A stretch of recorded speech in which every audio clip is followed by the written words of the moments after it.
You're watching Fox 10 Phoenix now. The Fox 10 News alert here, and heartbreaking details coming out of our nation's capital. We have a live look this morning where last night, it was around 7 p.m. or so, Arizona time, an Army Black Hawk helicopter collided with an American Airlines jet attempting to land at Reagan National Airport. Both aircraft plunging into the freezing Potomac River. Now, this video from the Earth Cam shows those two aircraft colliding. Watch closely. You'll be able to see both of them in the same flight path, and then you see a ball of fire. Officials say 64 people, including passengers and crew, were on board that American Airlines CRJ 700. The U.S. Army says 3 soldiers were on the Black Hawk helicopter, and officials gave an update earlier this morning and say they believe that everyone unfortunately was killed in this crash. Here's newly appointed Transportation Secretary Sean Duffy. We have located the two aircrafts. The fuselage of the American Airlines plane was inverted. It's been located in 3 different sections. It's in about waist deep water, so that recovery is going to go on today. An FAA ground stop will be lifted at 11 o'clock D.C. time, so 9 o'clock here in Arizona. And as you heard, recovery efforts will continue this morning as investigators try to figure out what led to the crash.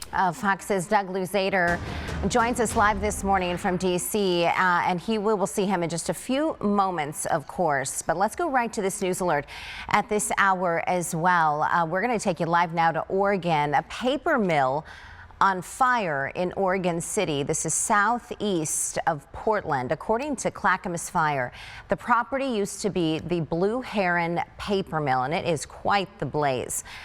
No longer in operation. So far, no reports of any injuries, but there are plenty of crews on site, and this is our sister station there in Oregon. We'll bring you new details as we receive it.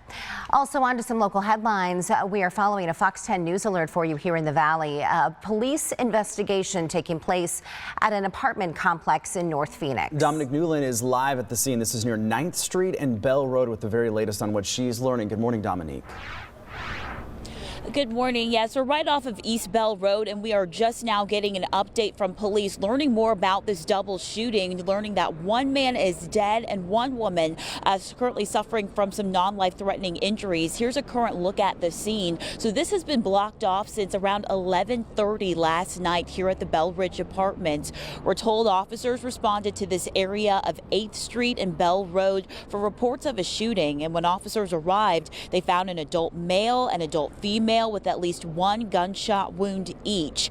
Now, both were transported to nearby hospitals with serious injuries. The woman's being considered as non-life threatening, but that man did not survive his injuries. So we're told detectives have responded to this area. They're assuming this investigation and this portion of the apartment will be blocked down until further notice, until they wrap up. We see the mobile command unit currently here on scene, and certain portions of this apartment complex is blocked off while investigators continue to do their work. Last we saw it was kind of in a walkway of an apartment here, but we've seen police go in and out of this area this morning. So once again, at the Bell Ridge Apartments here in Phoenix, a double shooting. 1 man is dead, another woman with injuries this morning.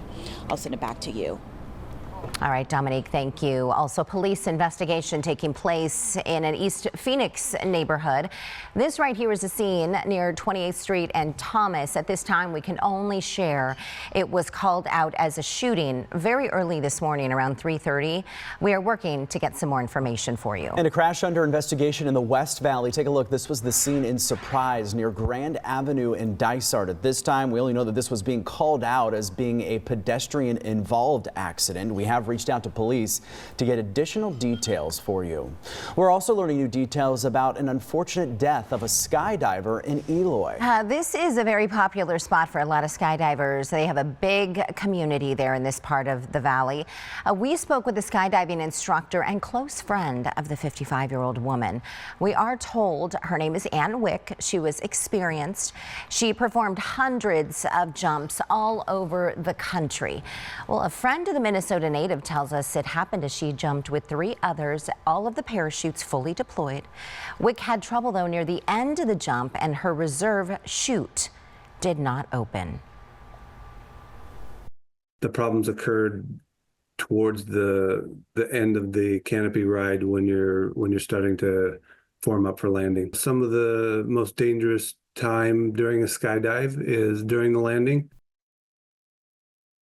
And a statement from Skydive Arizona, it says in part, quote, the community is saddened by the loss of a cherished member of the skydiving family. We extend our heartfelt condolences to her family and friends during this incredibly difficult time. Skydive Arizona is cooperating fully with local authorities to assist in the investigation. New details this morning on the financial crisis at the Isaac Elementary School District. This has been an ongoing issue there, but the district, facing a $28 million budget shortfall, is actually getting some help from another Valley School District. The Tolleson Union High School District making $25 million deal to lease property from the Isaac School District, which will then help the cash-strapped district pay down its debt. The 12-year lease-back agreement comes with a 6% interest rate. The Isaac School District missed payroll earlier this week, but aims to get staff paid by tomorrow. Everything is in this receiver's hands, and right now, even though this is promising of what we heard tonight, we also don't want to put everything all into our eggs in one basket, because we've been blindsided so many times. State lawmakers are also working on a plan to help fund Isaac through at least the end of the school year. Isaac's school board has also approved the resignation of the district superintendent, which is effective as of today. Sky Fox here over the pedestrian crash in New River. CSO says a child is hurt after being hit by a vehicle. So the fire department trying to figure out now just how badly the child is hurt. This happened about an hour ago or so near 31st Avenue and New River Road, which is off the I-17 north of the valley. We are expected to get another update very soon, and we will bring you an update as soon as we receive it. Massive protests held in downtown Phoenix as the federal government steps up immigration enforcement. A crowd gathering near Central and Van Buren yesterday evening demonstrating against recent crackdowns on immigration. The group of about 200 marching to the Capitol. Some of the protesters telling us they take issue with the cost of those migrant flights using military aircraft, which require more money than traditional deportations. I think it's just disgusting. Yeah, disgusting that we have to use military planes to send these immigrants out, something that would cost us $800,000 of the taxpayers to send them on that plane, when usual immigration and deportation funds would cost about $100,000 for the same amount of people. So President Trump continuing to bolster efforts to crack down on illegal immigration, signing a memo directing that tens of thousands of people be detained at Guantanamo Bay in Cuba. Also developing in the border battle, 6 foreign nationals have been arrested in southern Arizona for smuggling guns, ammo, and $19,000 in cash. It was yesterday near Sells, which is southwest of Tucson. Homeland Security says 5 suspects from Mexico, 1 from Honduras, were using the contraband for human smuggling. On a major drug bust in the valley, taking an estimated $3 million worth of drugs off the streets. DPS says investigators served a search warrant at a Phoenix home on Monday. During the search, they found 1,600 pounds of meth, 160 pounds of fentanyl pills, and nearly 50 pounds of fentanyl powder. No other details about the bust have been released just yet, including the exact location or the names of any of the suspects involved. Also developing this morning, we're learning more about the future of former Arizona Senator Kyrsten Sinema. She's always been very creative. In fact, she served here in our Arizona legislature before, becoming one of our nation's leaders. So she's now getting, though, into the cryptocurrency business. Coinbase Global Inc. says Sinema will join its Global Advisory Council. The former independent senator left office earlier this month after serving a single term. Coinbase has a market cap worth more than $72 billion. Sinema told the Wall Street Journal that passing bipartisan legislation would be, quote, one of the most important things for the crypto community. So, of course, we'll hear more from her and this company throughout the next several years. 5 years of light rail construction along Central Avenue in Phoenix is nearing an end, and for local businesses, this is a huge sigh of relief. Yeah, you can imagine this massive expansion project will connect downtown Phoenix to South Phoenix along Central Ave. Once it's finished, it is expected to be great for commuters. But for now, it's been really hurting some small businesses along the route. The City of Phoenix and Valley Metro has been offering grants for some of these small businesses. In the meantime, funding up to $9,000 through March 31st is available. Businesses are counting down the days until construction is finally over.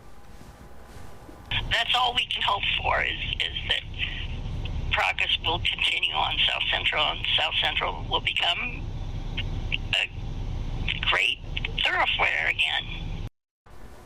So right now, construction is about 95% complete. Valley Metro expects it to be up and running later this year. All right, there is a new bill introduced at our state capitol, and it's looking to get slow drivers to move over on our freeways. And HB 2235, it's got the nickname of slowpoke driver law. You know, that's I like that. Yeah, it's very creative. It tells you exactly what it's all about, doesn't it?